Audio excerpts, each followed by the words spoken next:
We are a systems integrator, and we've been providing DAM and digital workflow technologies to agencies and brands since 2001. It's a world we know very well, and I'm delighted to be joined today by an excellent guest panel who are going to help us navigate this subject. First off, we have Sam Yates and Danny Rowe from Team 6. Both Sam and Danny are partners at Team 6 and bring with them over 30 years of experience working with global brands in the retail, FMCG and automotive sector, as well as many others. I'd like to name drop a few of them, but I don't want to get into any trouble, so I'll let them do that at their own discretion. I'm also delighted to welcome Michelle Facey-Taylor, who's the Head of IT Solutions at Xerox in their Communications and Marketing Services Department. Michelle has over 20 years expertise in content marketing technologies and has spearheaded the deployment of highly scalable brand asset management portals for major public sector clients, including the Department for Work and Pensions, and I'm sure some private clients as well. And finally me, I'm Mike Watson, I'm the Director of Sales for the UK. I've worked in a number of sales roles and consultancy roles, both in the UK and further afield, and I'm going to be moderating. So let's kick off with our first slide. So how do we improve the customer brand experience with technology, and should we be taking a best of breed, multi-vendor approach, or should we be looking at a single unified platform? So what are the benefits, I suppose, and pitfalls of either approach? I would like to start with either Danny or Sam on that one. What's your view on that then, Danny? Well, I don't think there's a right answer. I think it's really about the right solution for the right problem. So there's no simple answer to it. I think first of all we've got to start from what are you looking to improve? What do you need to change? How do you want to work? What are the benefits and timescales that you're working within? And also, obviously, what's your budget? I think then you can move down. Once you've clarified those, you can move down to measures around functional and customer experience, measures on usability, and other key factors.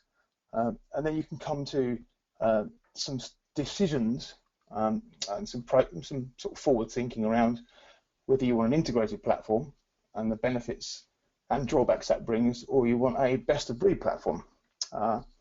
So Sam, do you want to sort of chip in there on that as well a little bit?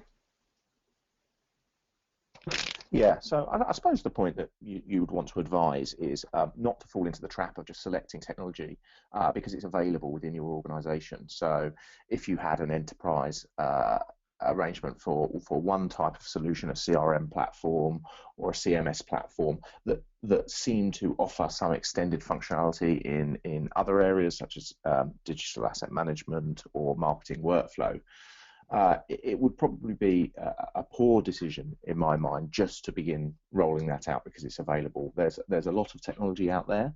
There is a genuine best of breed discussion to have, and make sure you're selecting the right products for the right needs within your organisation is very important.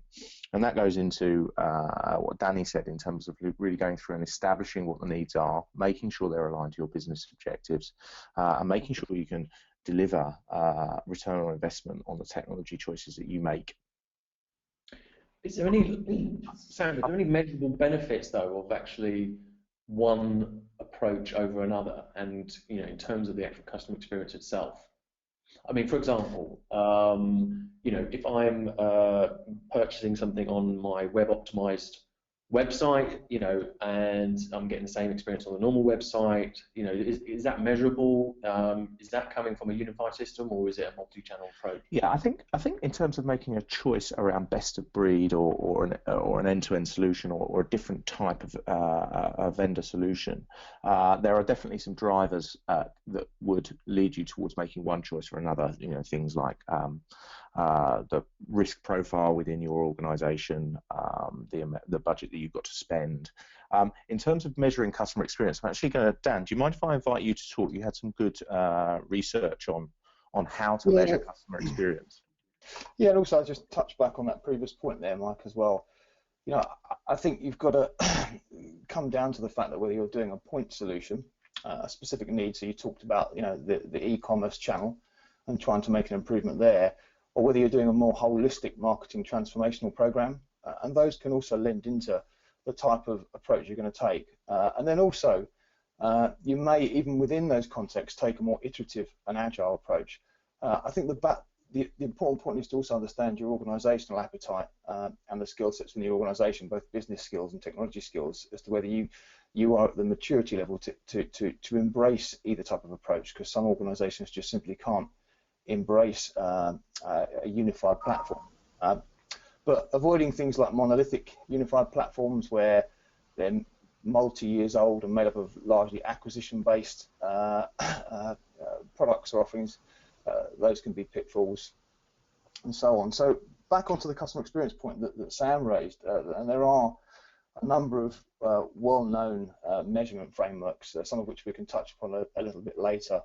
But really, those are really sit around, I guess, three facets that thought leadership, such as Forrester and others in this area, discuss and make well known publicly. Those are really measuring what's happening, an understanding of what your customer's perception of their experience is, and then what's actually happening. So there's two things there: the kind of perception, the sentiment, as it relates to how your marketing technologies support that customer experience, and also what actually happened. So measuring what actually happened, and then also measuring your customer's intent, what they're going to do after their experience with you. Now, you can start to effectively bring those measures and what you know about them into your choices for marketing technology to create better outcomes. And that's something I've seen over the years. As I've always been going since 2001. We started out just selling digital asset management and digital workflow systems. And what I've seen over the last 10, 15 years or so is those technologies kind of bleeding into other technologies. So you've now got asset management systems that handle content at the sort of creation stage, but then you've got, you know, content creation platforms that are web CMSs. Do you think that's going to continue, guys, or do you think that we're going to go back to sort of proprietary, sort of standalone systems? Where do you think that's kind of heading? But from my I think. Sorry, I think you will see elements of that continue. I mean, it's undoubted that there has been a blend of functionality cross-pollinating across very different types of systems. So CMS platforms have started to build DAM, and DAM systems have started to build CMS. There's a blurring into customer and consumer data within CRM and how you execute that across channels. Yet the fact that remains is companies can't build it all in one platform. There is a need to draw some boundaries around platforms, and you're seeing the emergence of certain integration standards come through that enables you to choose those best-of-breed products where you want to and integrate them seamlessly to provide the improved customer experience you want. So yes, I think you'll see some products start to stretch the boundaries of what functionality they provide, and you'll see the rise, and we have seen the rise of a number of niche vendors providing very, very specific solutions to very specific problems, but doing that very, very well. And it's possible to get the right harmony of both within your organization. Yeah, and I think in a growing market as well, analysts report that the digital asset management market and the MRM market and all the marketing technology sector is still growing north of 30% per annum, and looks like it will stretch out to a multi-billion-pound industry in the years to come. I think within that, Sam's right, there are these convergences, and I think also marketing efficiency tools and marketing effectiveness tools are starting to blend and blur very closely. But there's also opportunities for point solutions and specific tools, but the ones that will probably succeed the most in that play are those that are built on open standards and open architectures that can really integrate and can integrate with the mega vendors and the large platforms. That really is where I see those solutions making good progress, and solutions that don't could well be left behind in that context. What about this concept of having like master data, though? Particularly in the best of breed model, are brands at risk of having multiple versions of files on multiple silos? And is that another pitfall we should be looking out for? I think I think from our experience, and I think speaking on behalf of most people in the industry, people are trying to get to where they can a single source of the truth or a digital backbone, but then recognizing that organizations themselves have have complex data, often master data held in multiple locations that marketing technologies won't and will not ever wholly own. So I think master data is important, and there's obviously certain types of companies, such as product-led companies, will spend more on their product information management. Financial companies will spend more on regulatory, legislative, and other types of master data around their products and services and so forth. I think it's an important consideration, but there are also an emerging market of mechanisms and techniques that help mitigate when you don't or can't have a single source. But I think as regards marketing content, there is a driver definitely in the sector for both a single source or digital backbones that contain all of the enterprise marketing content, and within that, product information management is becoming starting to become considered marketing content. Michelle, you work in a huge international company, massive machine in Xerox, and famously one of the world's biggest marketers. Just before we hit that next slide, I just want to see what is Xerox's approach? How do they feel about blending best of breed, or trying to consolidate these different technologies into more of a single platform? Yeah, I'm not sure whether I agree or disagree, actually. I've been going over my head a little bit of both. Our solution for what we call our communication and marketing services platform has been to buy the best of breed applications to do the job at hand and not try to shoehorn or customize. Once you start customizing something to make it do a particular task or something it's not supposed to, you kind of go down a really dirty, muddy track in trying to bring that on. So where we've innovated, she said, it's APIs and integration have been around a long time, but what we've been able to do is to take those best of breed applications and then integrate them at the touch points that they're needed to talk, so it does give that seamless journey for your customers and your users. But then also by using APIs rather than trying to sort of integrate a full end-to-end system as it must work in this way, we've been able to use those applications separately as well. So we tend to map out journeys, which I know I'm going to go into a little bit further along, and try and find something that meets the requirements of the users, so you get a really good business requirements and requirements gathering to ensure what you're going to deliver, hopefully, will meet your end customers' dreams. I'd like to say I'd deliver dreams, but I think in some cases some of my customers think I'm delivering them nightmares. Thanks, Michelle. I mean, I wish there was a secret sauce that could guarantee you 100 million YouTube hits or triple your Facebook likes. The fact of the matter is, in my mind anyway, is that it's very difficult to predict what's going to resonate with customers, or what will work against you for that matter. For sure, technology is just enabling marketers, I think, to get more done in the right way, and obviously manages risks and hopefully increases revenue. But you've got this concept of what Gartner calls a digital marketing hub, which is where I think customer data, marketing content, and media channels really come together into a unified technology, whether that be a CRM platform, a web CMS, and a DAM with a single from different vendors with a single sort of sign-on layer, or whether that's all in one from one vendor is up for debate, I suppose. So let's move on then.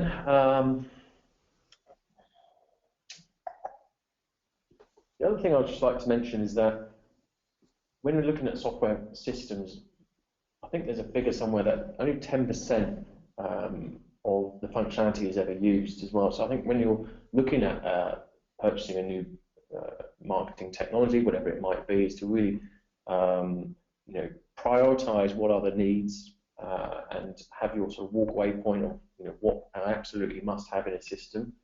And anything beyond that is really an additional benefit, because what you'll find is very feature-rich technologies, you're probably ever only going to use 10 to 20% of those technologies. I don't know if you guys would agree with that at all.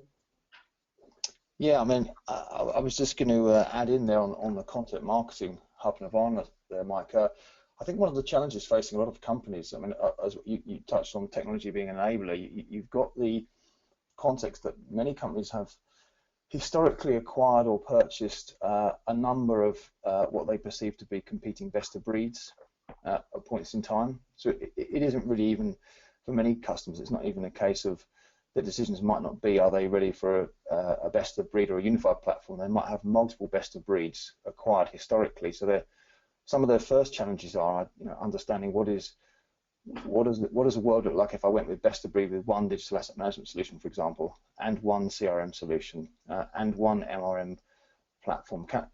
Do I need all three? Can I buy out the beginnings of a content marketing hub, that includes my CRM and my social digital engagement in there and so forth? So there's that context as well. And then there's of course the process optimization that goes with technology, and we shouldn't really forget that part of it, that we talk about this like you say, this 10% of use, and often the questions that need to be asked in the early parts of an engagement with a customer are how mature are they and ready as an organization to get the best value out of the technology to drive those goals and benefits that are in their business case or in their initiative. And often that's a challenge as well inside the customers themselves in what are time poor and often quite light resource-wise organizations, is ensuring that the value be got out of that platform.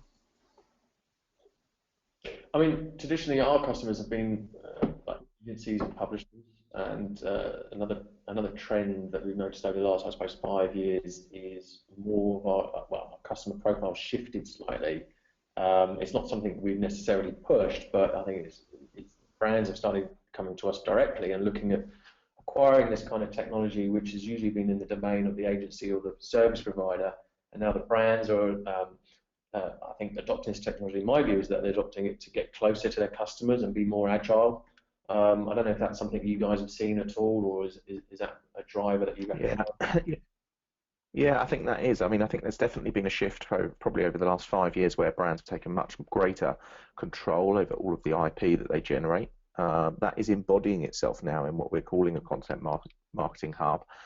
It's really about owning that customer experience and blending what you know about your customers with all of the great creative content that organizations tend to invest in and generate, and be able to then reduce the time to market to bring that to those customers, but also adding in layers of personalization and touching the customer on every step of their journey and every touch point and interaction with an organization. So from wanting to buy something through to the sales process and the potentially even offline experiences such as in-store experiences, although in many ways they're becoming more and more interactive and more online and being able to be fed by a digital marketing hub, through to elements like customer service and the insight that you gain from there, all exist in the same experience.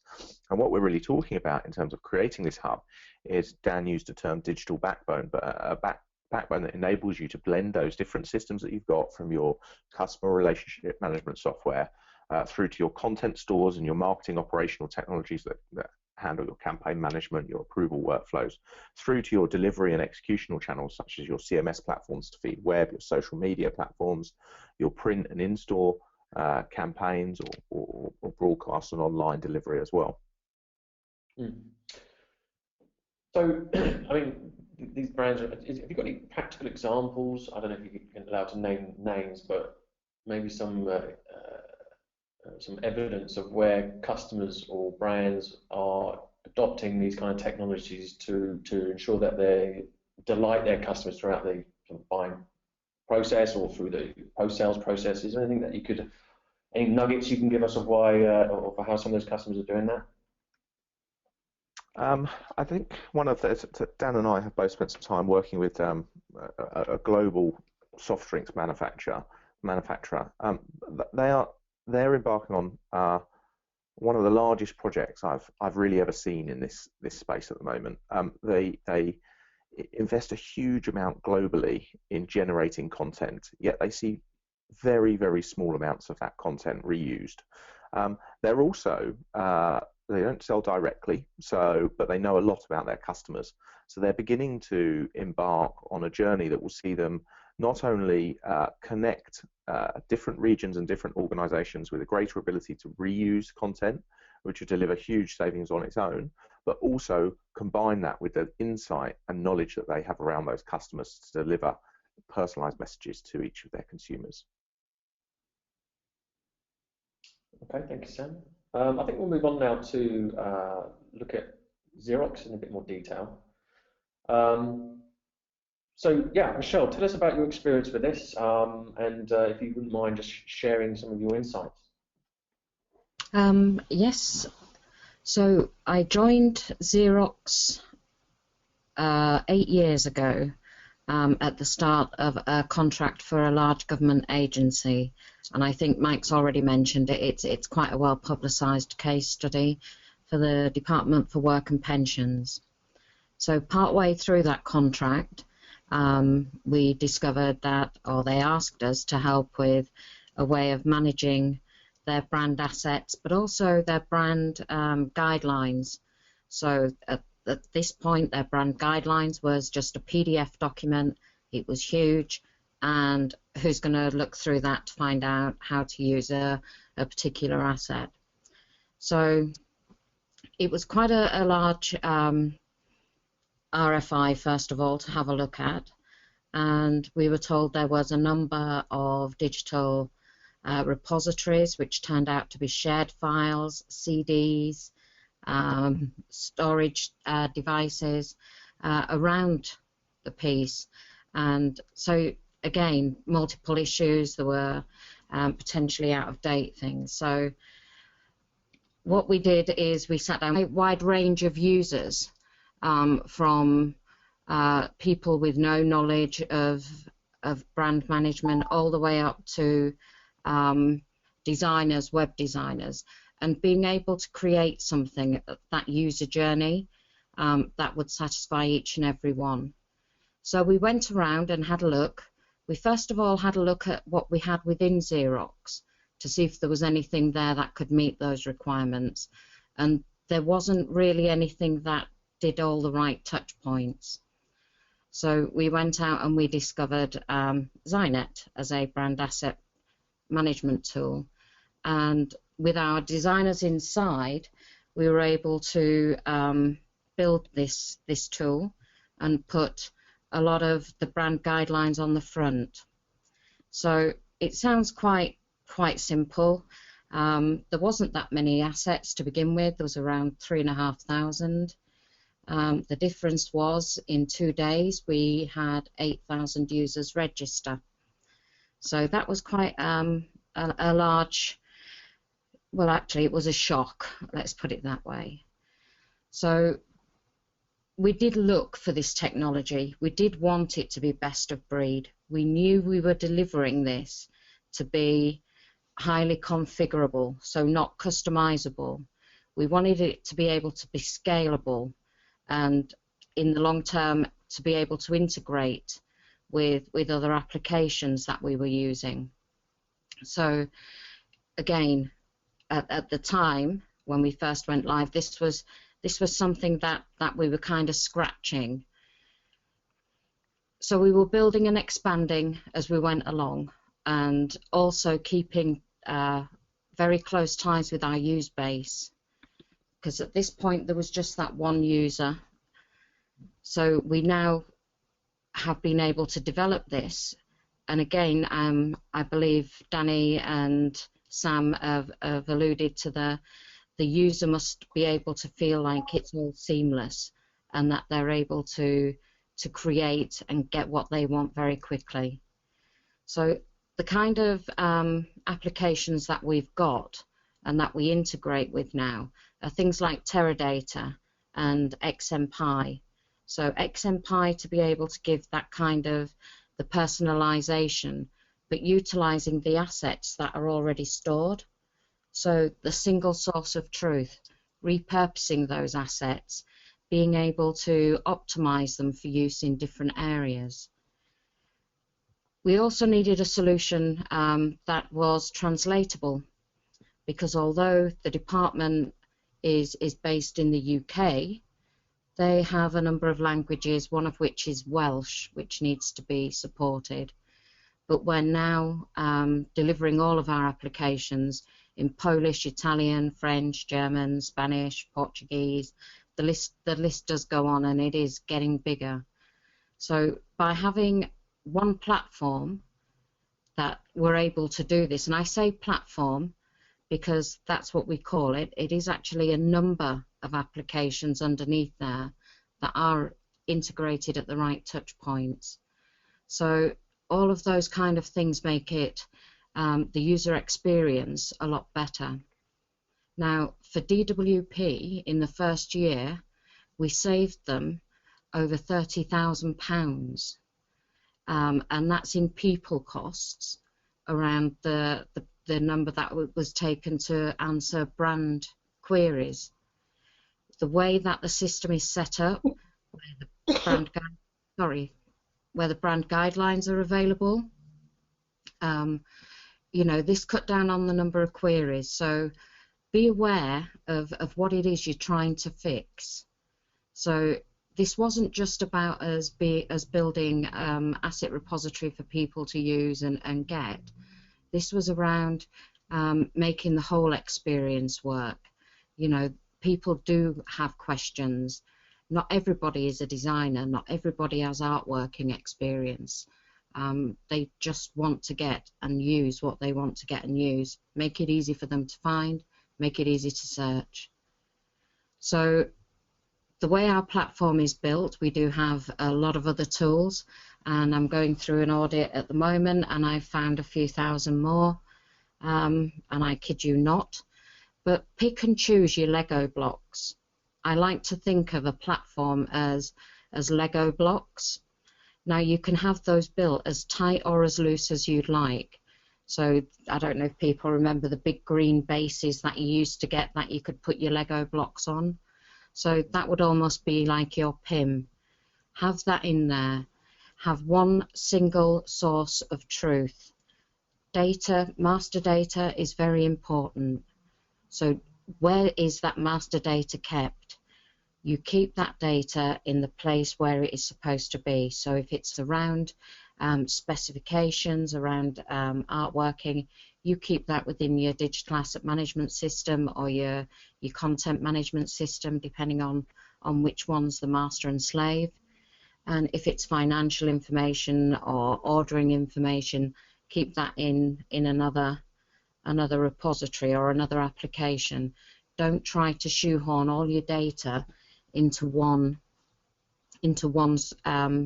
single source. You can report out of that using many tools, but what you do is you ensure the data is only editable in the master. So again, looking at how that is, it's very good to plan out. One of the big things I say to people is don't build, get a piece of paper and draw it out.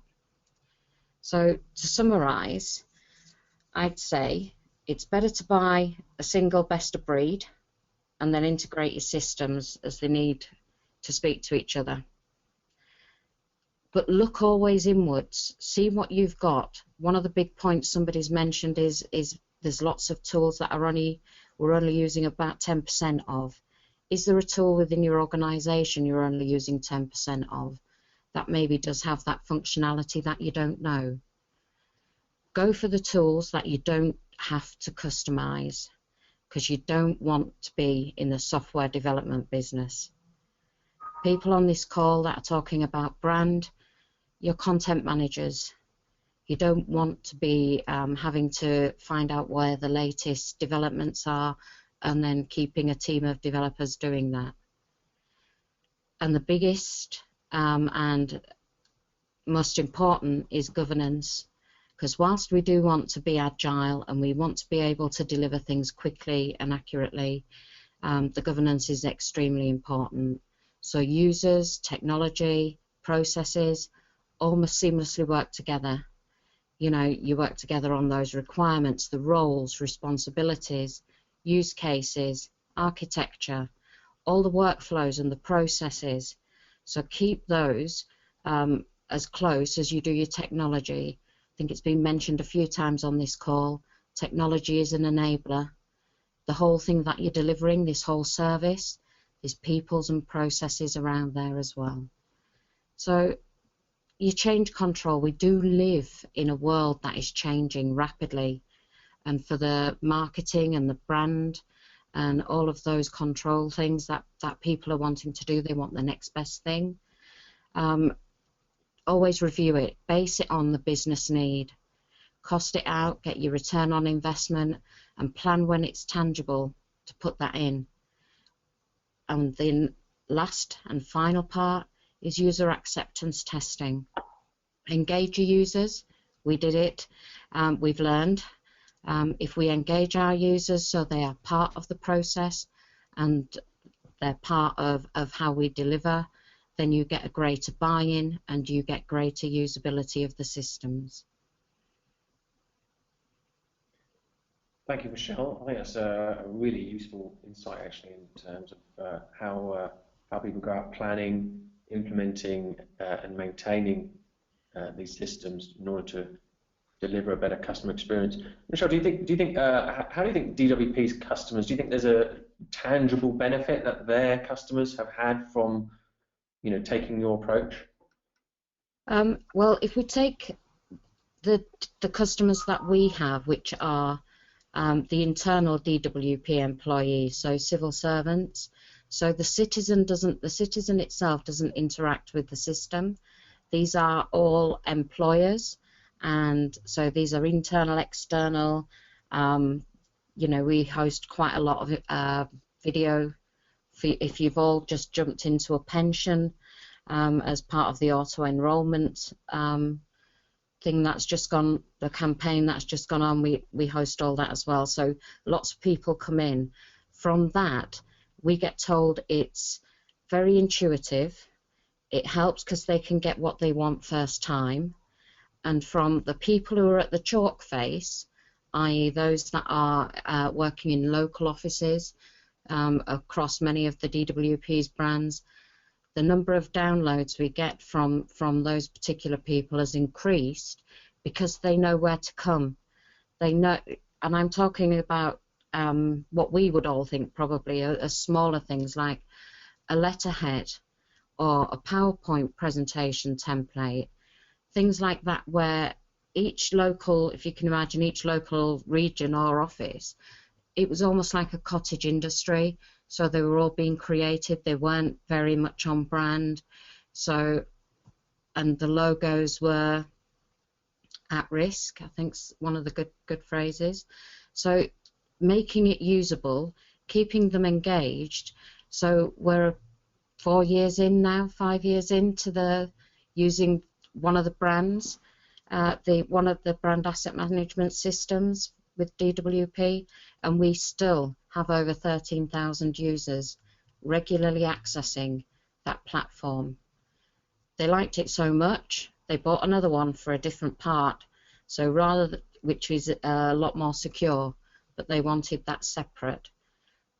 From a Xerox point of view, we liked it so much, we didn't buy the company, but we have a shared implementation of the brand management side.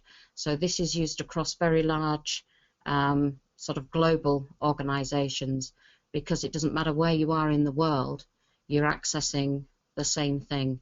And again, the usability is key to anything. If it's not usable, people won't use it. They'll go around and they'll create their own way. They'll download it once and then have it on a shared drive instead of referring back to the system. Does that make sense? No, I think you nailed it there with the UAT testing and engaging users early on. Finding out, spending time with them, sitting down with them, finding out how they work, and then mapping those processes to the new process and making sure that new way of working is intuitive, simple to use, not complex, and actually really solves real problems for their daily tasks. Thank you, Michelle. Let's move on. I guess the reason why we kind of come up with these topics is because the stats are there for everyone to see. What we're seeing is an explosion in content. This is not new to anyone, I'm sure. We're seeing new devices and customer touch points being added almost daily. I mean, Apple is a good one to watch. That they turned over the industry with the iPhone and then the iPad and now the iWatch. It's really crazy trying to even think about what's coming in the next 18 months, let alone 5 or 10 years. And I think it's really important to explore these issues up front so that we're as prepared for them as we possibly can be. So the reason why we're kind of talking about these things is that Bain & Company was a research organisation. They actually did a survey recently, and they discovered that 80% of CEOs believe that they deliver a superior customer experience, but only 8% of their customers agree. That's fairly telling. And also, Deloitte did some research as well and found out that 92% of organisations that view customer experience as a differentiator offer multiple contact channels. So the point is that for a marketer, the day-to-day tasks are going to get a whole lot more complex, and for sure the technology is going to become more pervasive in their daily tasks, in my opinion. And already we're seeing that CMOs' budgets for adopting technology is increasing all the time. And at some point, I think it's 2020, Forrester is saying that the CMO budget for technology is going to exceed the CTO's budget for technology. And really, our role really is trying to help you navigate those shifting sands. I think most companies and brands know now that customer experience is going to dominate in the next 5 to 10 years as the basis for attracting and retaining and creating advocacy. And there are, of course, global brands that do that well, but many that don't, but believe they do. And we talked about earlier about there are well-documented measurement frameworks for customer experience, but really connecting why that's important to marketing starts to talk to the point that marketing really is increasingly, not just increasing its technology budget, but it's really increasing the ownership of many of the customer touch points, or certainly it's right there with customer experience. So pretty much in any digital or physical engagement now, there's an opportunity to deliver what I would call customer valuable marketing and customer experience messaging. So that then puts I guess a focus and spotlight on the choices for marketing technology. Whether that's going back to it's an agile and iterative approach, as Michelle was talking about in terms of best of breed, or whether it's a transformational marketing change program.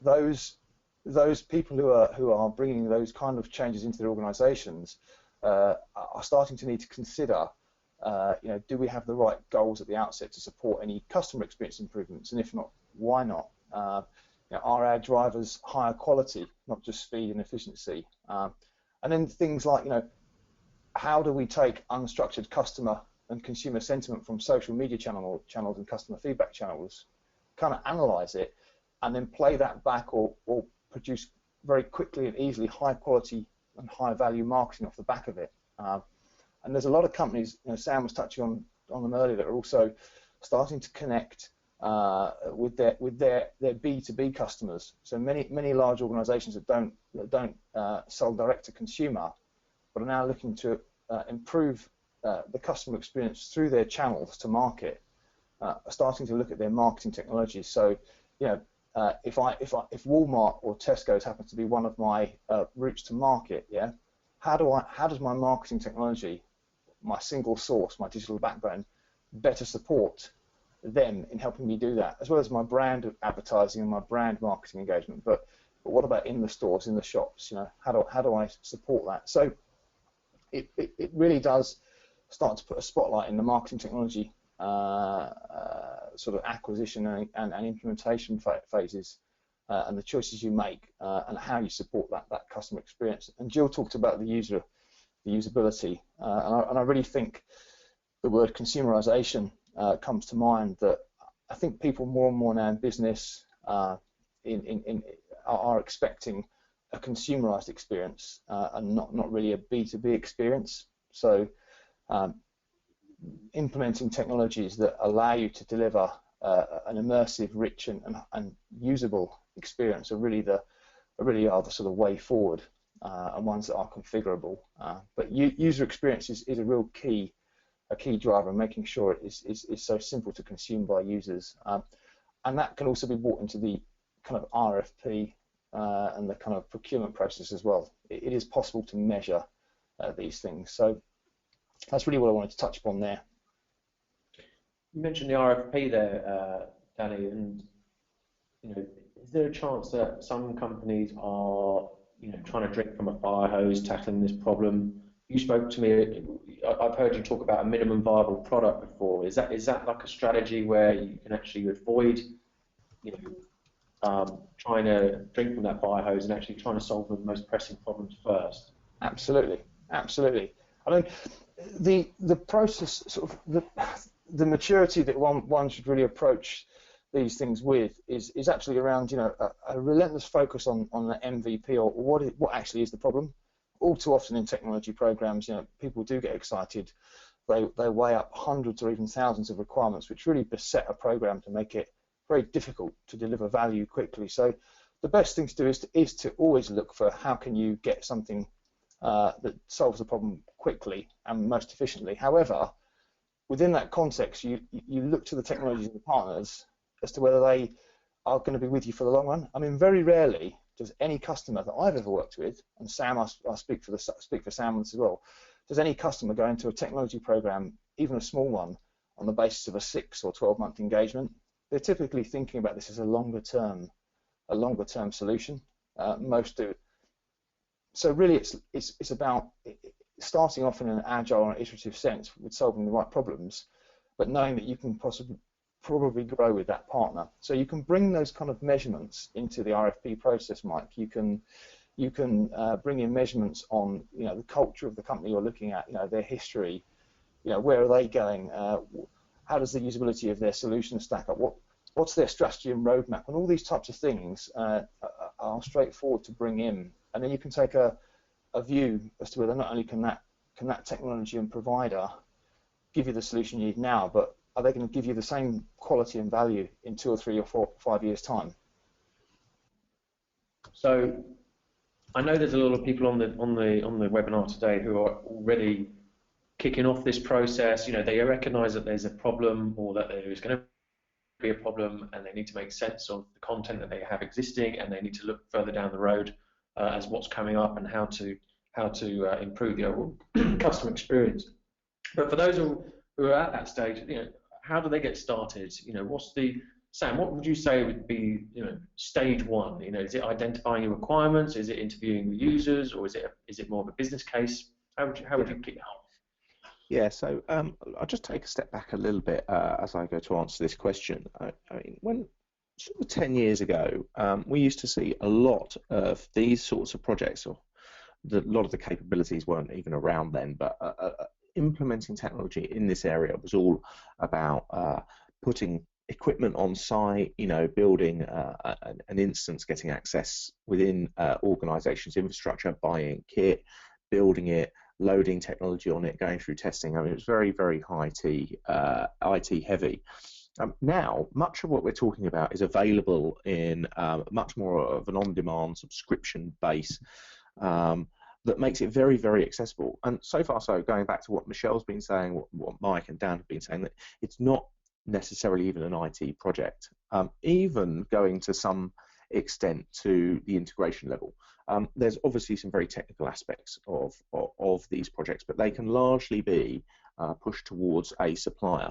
So I think that's the first thing that we've got to understand on. We can buy all of this as a service, and it needs to be looked at that in that way. And that's really, really good, because IT costs, I don't know the profile of all the users, all the attendees on the call, whether they're in an IT team or or whether they rely on IT services within their business, but both will emphasise with the idea that the IT budgets have been squeezed over the past 5 years. So understanding that this is really a business problem rather than an IT problem is the first place where I would want you to consider about starting. And what you've got to do is you've got to build a business case. That's going to start with identification of a problem and starting to build some sponsorship within the organisation, developing some understanding of what the needs are.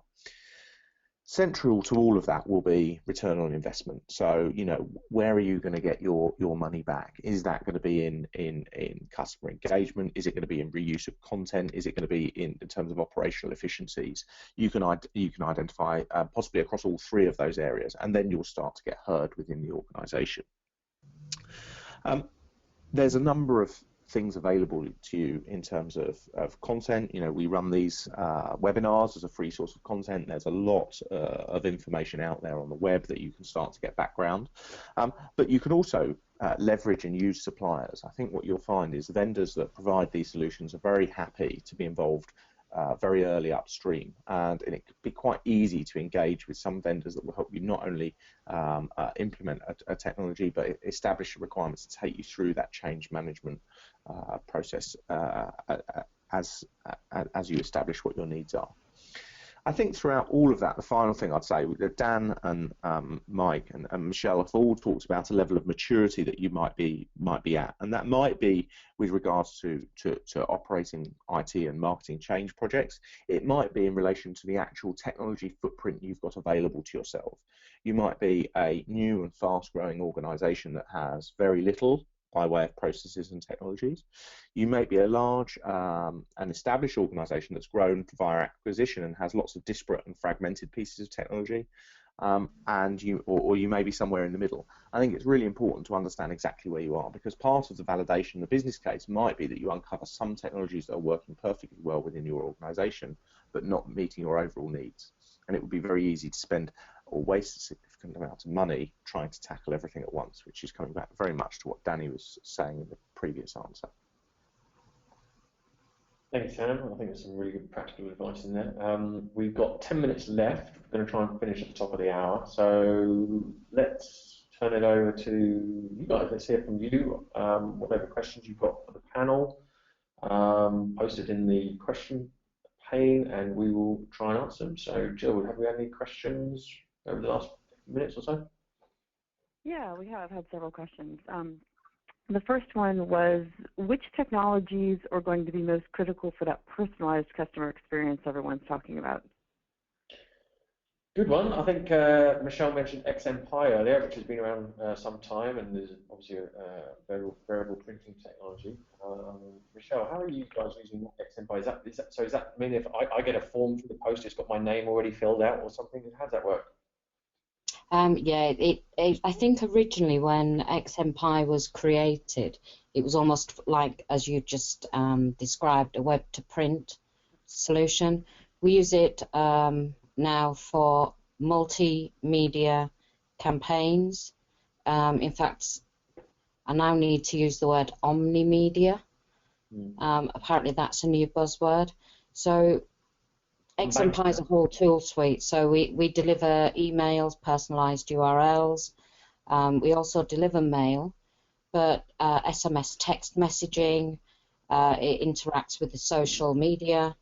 And so, yeah, targeted as well as push campaigns. So we're doing real-time decision-making by integrating with a data decisioning platform and being able to send targeted, immediate, personalised communications out to end users. Presumably you need to have a CRM system to understand your customers and have that single source of truth, as you put it, for the customer information piece. Would that be fair to say? It's not a CRM system per se. We have a decision-making platform. So this is a platform that a piece of software that is able to gather a lot of information and then segment it into, based on different business rules, the algorithms that are needed when you're doing campaigns.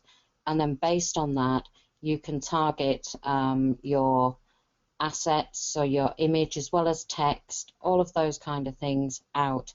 But in the back of that, what you do want is your single source of truth, which is your content. So your content of what you're sending out is your single source of truth. So you could use a CRM system, a DAM system, you could have an enterprise marketing, all of those that could go out to do that. Thank you very much. Jill, another question, please. Yes. How would you advise a customer that doesn't have any technology in place? Would an end-to-end strategy for their technology seem a little daunting, or where would you start? Yeah, I don't mind taking that, Mike, if you'd like. I think that's the point. I mean, we've talked about a huge amount of content here on the call, and I think we're possibly in danger of confusing and bamboozling people a little bit as well. And it absolutely is a daunting prospect, and it's not immediately obvious how you will go from implementing some technology and getting this wonderful customer experience, and it's not quite a one-to-one relationship like that. So it really starts about identifying either the problems and or the goals. So you've got an operational problem, you cannot get content to your customers soon enough, and they're losing out. You're losing out on a customer taking up an offer from a competitor or whatever it may be. Identifying something like that then makes you able to focus on what you actually need to do and what the right technologies are then going to be. That will come naturally from that. And Dan talked about it earlier about identifying the problem and focus on that to keep the main thing the main thing. I mean, we've had some great sound bites in this call. I mean, the idea that most technologies only ever see 10% of their feature set used in earnest or regularly is a startling fact, and it highlights the point that you really only probably need relatively small segments of technology to fix some of those problems. Also, thinking about taking that as an iterative process, you don't have to eat the cake all at once. You can take segments, fix one problem, start receiving and generating the return on investment on that piece of technology. You then begin to prove to all your stakeholders internally that that's working, and we can move on to the next section. That's a well-proven methodology called Agile in terms of developing and implementing technology. And it's something that most vendors and suppliers will be very familiar with and able to help you. And I can't if anyone looking at this, emphasize enough that you can really leverage the power and experience of the vendors and suppliers. They all seem to have professional services teams that can help and guide you and bolster your teams and resources. All you really have to do is be very clear on what your business problems are and have some good stakeholder management. Okay. Sorry, Joe, carry on. I was going to just say, I think we have time for one last question. Are there some examples of different ways that, for example, retailers or people that have big product information databases and lots of different customer segments are able to capitalize on this? I mean, does doing personalized emails really increase revenue and this sort of thing? Yeah, I'll take that one. The market is moving. Certain companies think the way of personalizing and having that personalized communication around direct mail is send out 2 million, 3 million letters that have just got your name on and kind of bombard the market, so flood it. What's working now is if you have a database of information, so if you imagine you're collecting information about customers, about your user base, all of this is segmentable. So you can either use a tool, so depending on how big it is, as Sam was just saying, measure what it is you've got. So if you've got a smaller user base to begin with, don't go buying Oracle or IBM to do your data segmentation. You know, it's very easy to do that in, believe it or not, Microsoft products. So I'm led to believe. But yeah, target that and start making the content relevant to your user. If you're sending an email to a 24-year-old man, you don't want to be sending an email or a web, a link to a personalized website about ladies' shoes. So know your customer base, and it is possible at even the higher level. So certain supermarkets who have loyalty cards, you know, that it is a little bit like Big Brother. There's a lot of information that's gathered about you, and if they have the right algorithms, then sending out those personalized messages, be that by text or by email or even by standard printed mail, you know, you can do that. You can make that appear like a true one-to-one communication. Yeah, just add it Yeah, I'd down. like to support what Michelle. Sorry, Sam. I was just going to say, I also back up what Michelle says there, and I think, you know, harnessing the data in your organisation and your knowledge of your customers is critical. For large organisations, they may need algorithmic and tools, as Michelle talks about, and they can use those very effectively to start to do very narrow-banded marketing and very targeted marketing and really improve the effectiveness of the marketing. But actually, smaller organisations can also make use of technologies, some freely available, and actually are often more able to get to the data in their organisation quicker. So I think really harnessing what you know about your customers is absolutely critical. But then also picking technologies that help you support that approach, and really back in that sort of best of breed discussion. You know, the type of DAM solution or the type of marketing automation solution or CRM solution you pick will start to determine the outcomes there. So you really need to think about align it to your marketing strategy. I think where context meets personalisation increases the relevance, and therefore you should get a better response to your marketing efforts.